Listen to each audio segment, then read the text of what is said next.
بسم اللہ الرحمن الرحیم۔ السلام علیکم معزز طلبہ کرام، آپ سب کیسے ہیں؟ آج ہم نور الانوار کے سبق نمبر 78 کو پڑھیں گے، اور آج کے سبق کا عنوان ہے ادا و قضا کی تقسیم کا بیان۔ آج کے ہمارے سبق کی عبارت ثم شرع المصنف فی بیان تقسیم الاداء والقضاء سے شروع ہوتی ہے۔ آئیے سب سے پہلے ہم حسب معمول عبارت پڑھیں گے، اس کے بعد اس کا ترجمہ کرتے ہیں، اور اس کے بعد پھر باقاعدہ وضاحت کی طرف بڑھتے ہیں۔ مصنف علیہ رحمہ تحریر فرماتے ہیں، ثم شرع المصنف فی بیان تقسیم الاداء والقضاء الی انواعہما۔ پھر مصنف علیہ رحمہ شروع ہوئے، یعنی ماتن علیہ رحمہ شروع ہوئے ادا اور قضا کی تقسیم کے بیان میں ان کی انواع کی طرف، ادا و قضا کی انواع کی طرف۔ فقال، تو پس مصنف علیہ رحمہ نے ماتن نے فرمایا، والاداء انواع کامل وقاصر وما هو شبیہ بالقضاء۔ اور ادا کی چند قسمیں ہیں، کامل اور قاصر، اور وہ جو قضا کے مشابہ ہے، یعنی مشابہ بالقضاء۔ وفی ھذا التقسیم مسامحۃ۔ مصنف علیہ رحمہ فرماتے ہیں کہ ماتن کی یہ تقسیم کاری جو ہے، اس تقسیم کاری میں مسامحت ہے۔ لأن الاقسام لا تقابل فيما بینہما، کیونکہ اقسام کے درمیان باہمی تقابل نہیں ہوتا۔ وَيَنبَغِي أَن يَقُولَ وَالْأَدَاءُ أَنْوَاعٌ۔ مناسب یہ تھا کہ مصنف یعنی ماتن علیہ رحمہ یوں فرماتے کہ اور ادا کی چند قسمیں ہیں، اداء محض وہو نوعان کامل وقاصر۔ ایک قسم ادائے محض ہے، اور پھر اس کی دو قسمیں ہیں، ایک کامل ہے اور دوسری قاصر ہے۔ اور پھر تیسری قسم ہے وَأَدَاءٌ هُوَ شَبِیہٌ بِالْقَضَاءِ، اور وہ ادا کی جو قضا کے مشابہ ہے۔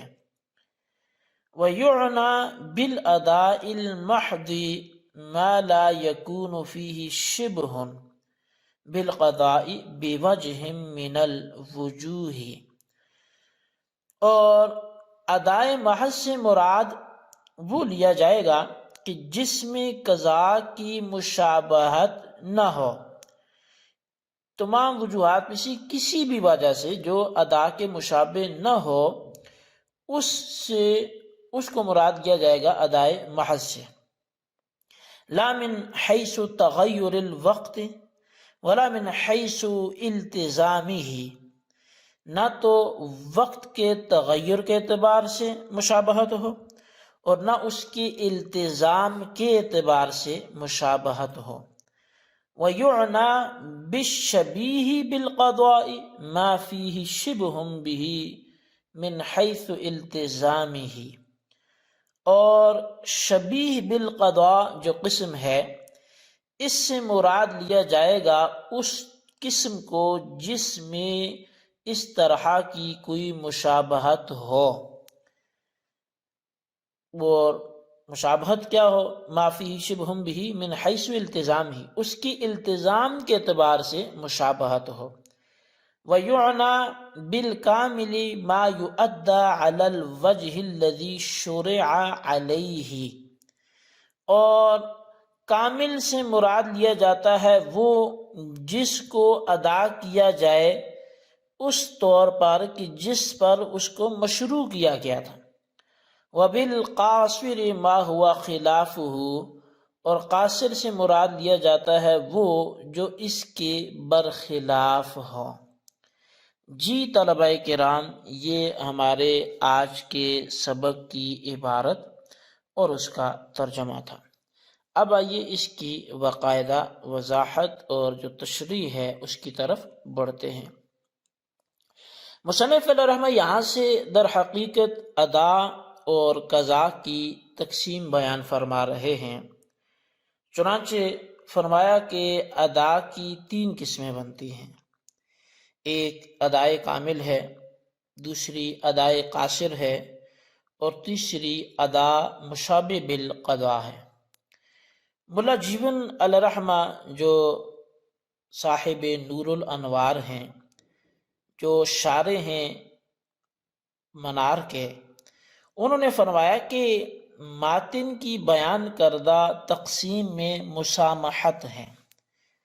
مسامحت جب بڑے کسی جانب غیر ترجیح کو اپنا لیں، یعنی جو دیگر کے نزدیک معتبر نہ ہو، اچھی وجہ نہ ہو، اس کو اگر کوئی بڑے حضرات یعنی جو علم و فضل میں بڑے ہوں وہ اگر اپنا لیتے ہیں تو ادب کے طور پر ان کے لیے لفظ مسامحت بولا جاتا ہے۔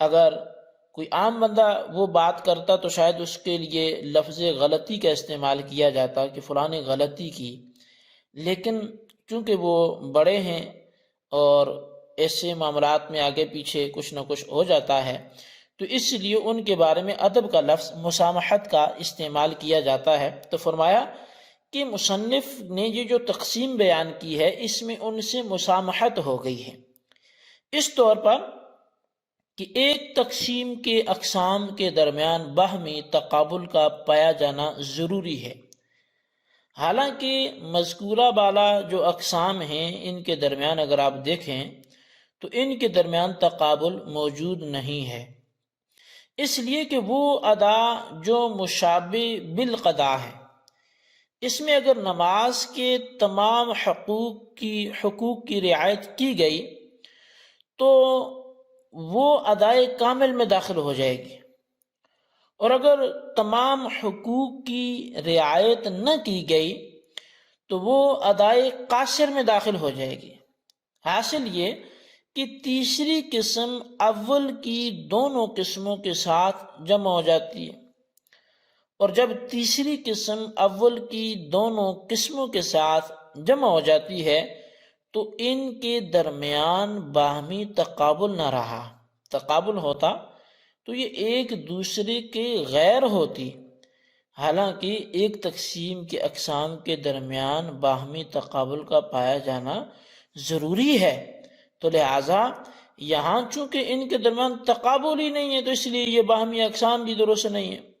تو صاحب نور الانوار کے جو اصلاح کے انداز میں آپ فرماتے ہیں کہ البتہ ینبغی، مناسب یہ تھا، کیا مناسب تھا جی، کہ مصنف یوں فرماتے کہ اولاً ادا کی 2 قسمیں بنتی ہیں، ایک ادائے محض ہے اور دوسری ادا مشابہ بالقضا ہے۔ پھر ادائے محض کی 2 قسمیں بنتی ہیں، ایک ادائے کامل ہے اور دوسری ادائے قاصر ہے۔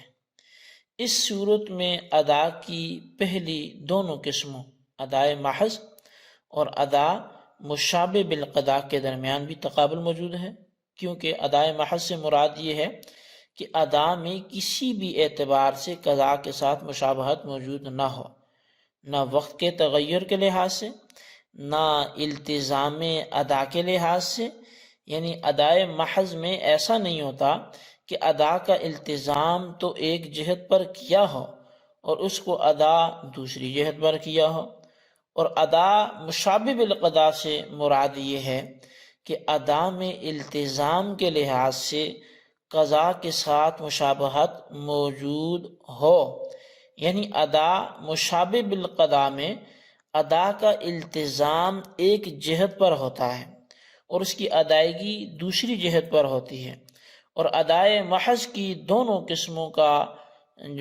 قسموں کامل اور قاصر کے درمیان بھی تقابل موجود ہے، اس لیے کہ ادائے کامل سے مراد وہ شے ہے جو اسی طور پر ادا کیا جائے جس طور پر کہ وہ مشروع ہوئی ہے، اور ادائے قاصر سے مراد وہ شے ہے جس کو ما شرع کے خلاف ادا کیا جائے، یعنی جیسا اس کو مشروع نہیں کیا گیا تھا اس انداز سے اگر اس کو ادا کیا جائے تو پھر وہ ادائے قاصر کہلائے گا۔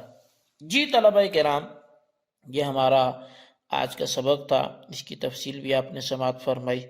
آج کے سبق کے خلاصے کو بالخصوص اپنے رجسٹرز پر ضرور نوٹ فرمائیں اور بالخصوص ان سوالات کے جوابات بھی عطا فرمائیں۔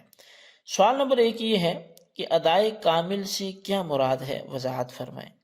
اور سوال نمبر 2 یہ ہے کہ ادائے قاصر سے کیا مراد ہے، تحریر فرمائیں۔